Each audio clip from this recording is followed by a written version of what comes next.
మన దేవుడును మన రక్షకుడైన యేసుక్రీస్తు నామాన మీ అందరికీ నా వందనాలు. మా సంఘం పేరు దేవుని ప్రతినిధి క్రీస్తు సంఘం. ఈరోజు నేను చెప్పబోయే అంశం పేరు సృష్టి నిర్మాణకులు ఎవరు. ఈనాటి చదువుకున్న వాళ్ళు దేవుడు లేరు, దేవుడు ఈ ప్రకృతిని చేయలేదు అంటున్నారు. కానీ ఆనాడు చదువుకున్న మోషే గారు చెప్తున్నారు.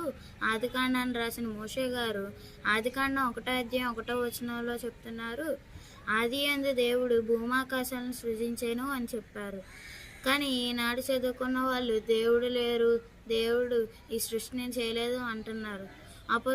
అపోస్తల కార్యములు 7:22 మోషే ఐగుప్తుల సకల విద్యలను అభ్యసించి మాటలయందును కార్యములందును ప్రావీణ్యుడై ఉన్నారని మనకి రాసింది బైబిల్లో. మీరంతా ఒకసారి ఆలోచించండి. ఈనాడు చదువుకున్నవారు అందరికీ నా వందనాలు.